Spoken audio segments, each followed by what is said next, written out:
The machinery of the Holocaust. 6 million people. A number so enormous that the human mind struggles to visualize it. So, for a moment, forget the number. Look at the system. The Holocaust was not carried out by one weapon, in one place, or in one operation. It developed into a system of mass murder. First came identification, then separation, then confinement, then transportation, then killing, and finally the attempt to destroy the evidence. The machinery behind this process was enormous. It involved government offices, police forces, railway networks, ghettos, camps, mobile killing units, gas vans, killing centres, gas chambers, forced labour systems, and facilities for disposing of the bodies. Some victims were murdered in mass shootings. Others died through deliberate starvation, disease, forced labour, and brutal conditions. Others were transported to killing centres and murdered using poison gas. Every stage required people. Every stage required organisation. Every stage required decisions. And every stage connected to the next. That is what makes this history so disturbing. Because when we examine the Holocaust as a system, we are not looking at a single weapon. We are looking at an entire machinery of destruction, a machinery built from people, institutions, transportation, buildings, technology, bureaucracy, and violence. And in this documentary, we are going to take that machinery apart, step by step. The machinery did not begin with gas chambers. In 1941, after Germany invaded the Soviet Union, the killing moved rapidly behind the advancing army. German mobile killing units, together with other German forces and local collaborators, entered towns and villages where Jewish communities had lived for generations. They were not looking for military targets, they were looking for people, men, women, children, entire families. People were ordered from their homes, forced to surrender their valuables and taken to locations outside their communities. Sometimes it was a forest, sometimes a ravine, sometimes an anti-tank ditch or a pit that had been prepared in advance. Then the shooting began. This was mass murder at close range. And that created a problem for the perpetrators. The process was brutally direct, physically exhausting, and increasingly difficult to conceal. But the most important point is this: the Nazis did not need to invent a completely new weapon to murder enormous numbers of people. They took existing military and police structures and organized them for mass killing. Vehicles moved personnel. Weapons were already available. Orders came through chains of command. Reports were sent back to headquarters. The victims were identified, assembled, transported, and murdered. In other words, the killing itself was only one part of the machine. The real machine was the organization surrounding it, and as the scale of murder increased, the Nazi leadership began searching for methods that could make the killing more systematic. That search would lead to the next stage. The gas van. The Nazis had discovered something important. The problem was no longer whether they could kill large numbers of people. They already could. The problem was how to make the process easier to organize and less psychologically demanding for the men carrying out the shootings. This is where another instrument entered the system: the gas van. The idea was brutally simple. A sealed compartment was built into a vehicle. The victims were forced inside. The vehicle's exhaust was redirected into that enclosed space. The carbon monoxide accumulated inside, poisoning the people trapped there. By late 1941, Nazi authorities were using gas vans to murder Jews and other targeted victims in occupied Eastern Europe. But this was not a perfect machine. It had mechanical problems. It required fuel. It depended on roads and transportation. And the killing process was relatively slow when very large numbers of people were involved. The perpetrators, therefore, continued using mass shootings alongside the vans. So the gas van should not be understood as the replacement for the previous system. It was another component added to it. And that tells us something important about the development of Nazi mass murder. The system was being tested, methods were being compared, problems were being identified, and new solutions were being developed. The gas van was one of those solutions, but soon the Nazis would move beyond a vehicle that travelled to the victims. They would construct something much larger, fixed killing centres designed specifically for mass murder. That is where the machinery changes completely. The next stage is no longer a vehicle. It is a factory-like killing complex. When the machine became a facility, the gas van had one major limitation. It had to move. The Nazis were now looking for something different. Not a vehicle that could carry the killing mechanism, but a place built around it. In late 1941 and early 1942, the system began changing. The Nazis established killing centres whose primary purpose was the mass murder of Jews. Chełmno, Bełżec, Sobibor, Treblinka, and Auschwitz-Birkenau. These were not ordinary prisons. Their locations were carefully chosen, often in relatively isolated areas, but close enough to railway lines to receive deportation trains. That railway connection was critical. A killing centre could not operate at this scale without transportation. People had to be brought there, trains had to arrive, personnel had to coordinate the transports, the authorities had to know where the trains were going and when they would arrive. And behind all of this was an enormous administrative structure. At Bełżec, for example, construction began in November 1941. By March 1942, Jews were being deported there and murdered in gas chambers using carbon monoxide generated by engines. Then came Sobibor, then Treblinka. Together, these three became the killing centres of Operation Reinhard. The important change was this. The Nazis were no longer simply bringing a killing instrument to a population. They were bringing the population to a place designed for killing. The location became part of the weapon. The railway became part of the weapon. The buildings became part of the weapon. And the bureaucracy became part of the weapon. This was the next stage of the machinery. Mass murder had become an organized destination. The system becomes industrial. Now we reach the point where the machinery becomes much more sophisticated. A killing center required more than a gas chamber. It required a complete chain. A train arrived. People were unloaded. They were separated. Their belongings were taken. Some prisoners were selected for forced labor. Others were sent directly toward the killing facilities. At Auschwitz-Birkenau, SS personnel regularly carried out this selection process when Jewish transports arrived. Those considered capable of labor could be registered and exploited. Many others were murdered immediately in gas chambers, and here is where the engineering of the system becomes important. The Nazis did not use exactly the same killing technology everywhere. At Chełmno, carbon monoxide from gas vans was used. At Bełżec, Sobibor and Treblinka, carbon monoxide produced by stationary engines was used. At Auschwitz-Birkenau, the Nazis used Zyklon B, which released hydrogen cyanide when exposed to air. Different locations, different equipment, different operating procedures, but the same objective, mass murder. At Auschwitz, the early gas chambers proved inadequate for the scale of deportations. The system expanded. 4 large crematoria were constructed at Birkenau between March and June 1943. Each incorporated a gas chamber, a room where victims were undressed, and cremation ovens. This is the moment we need to understand. The Nazis were not simply killing people in isolated incidents anymore. They had created facilities specifically organized around the process. And once the buildings existed, the next problem was capacity.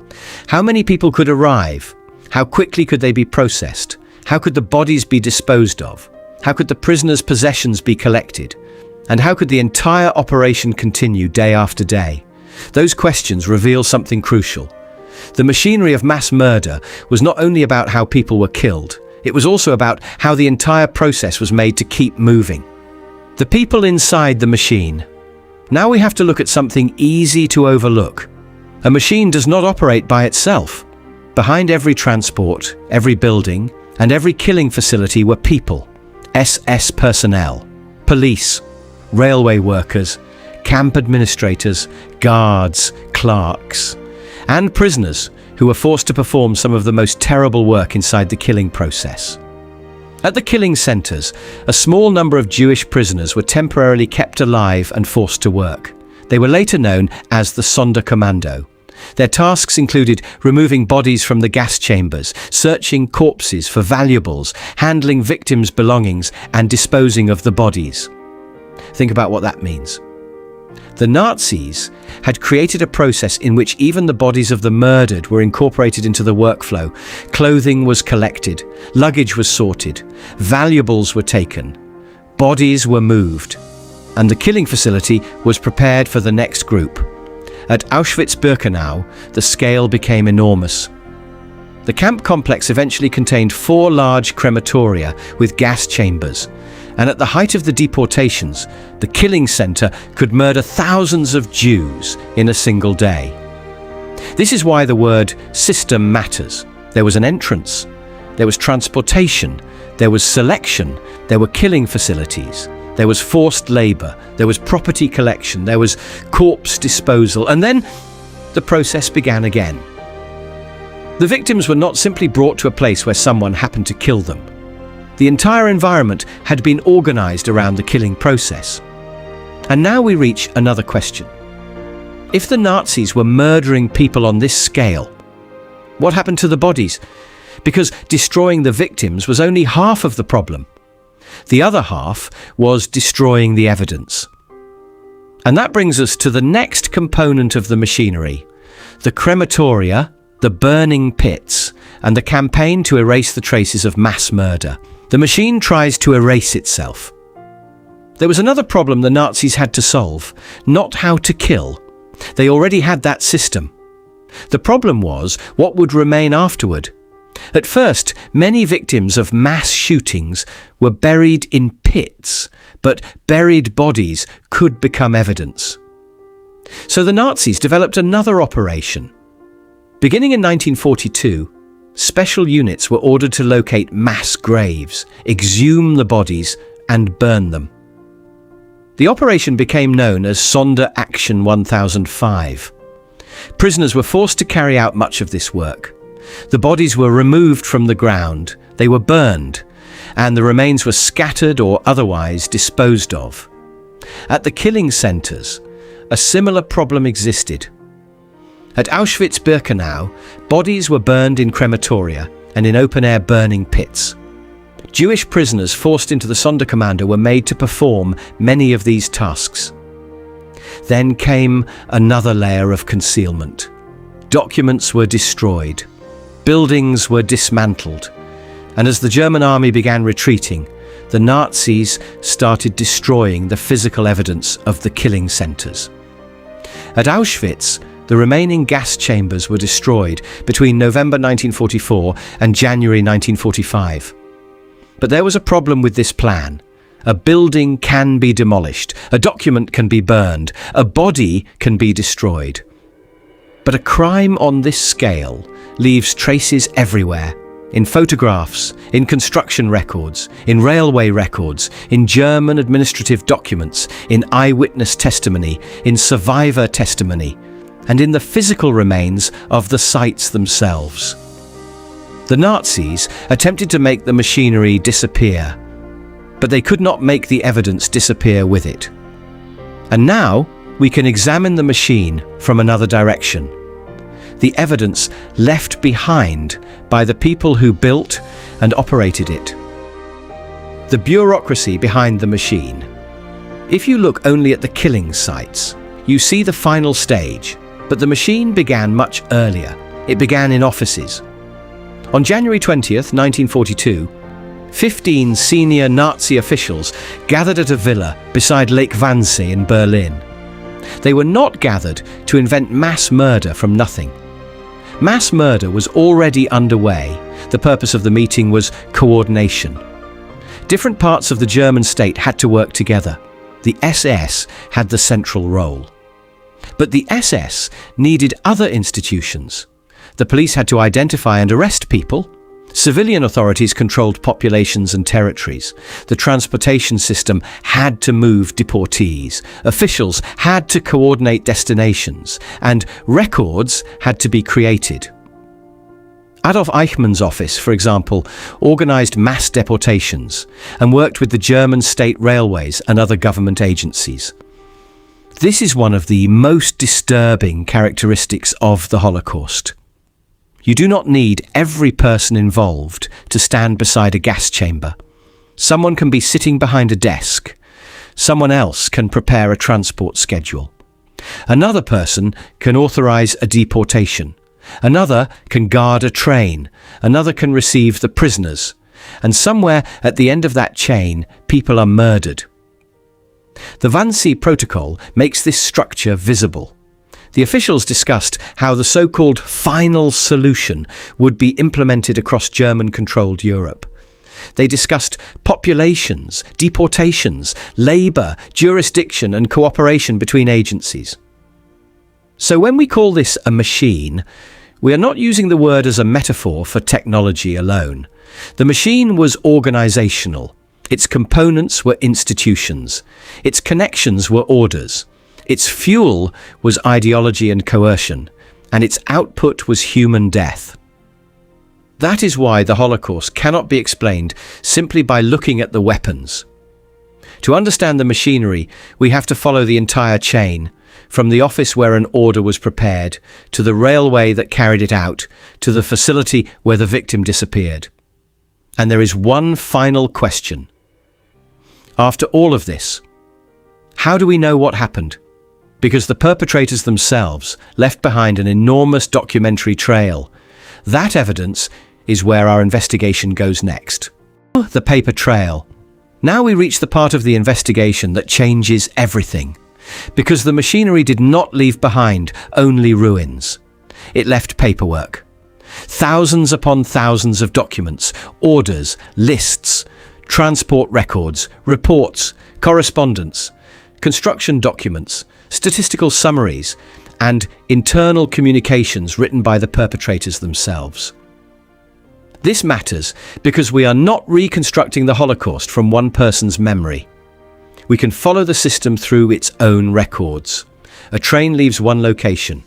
A document records its departure.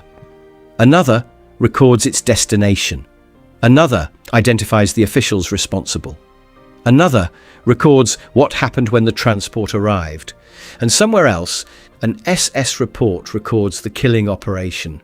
The pieces connect. At Nuremberg, prosecutors deliberately relied heavily on German documents because they wanted to establish the crimes through the perpetrator's own records. Investigators collected hundreds of thousands of German records, and thousands were ultimately used as evidence. Consider the reports from the Einsatzgruppen. These were not later historical summaries. They were German reports describing mass shootings carried out in occupied Soviet territory. The perpetrators were documenting their own operations. Then there is the railway system.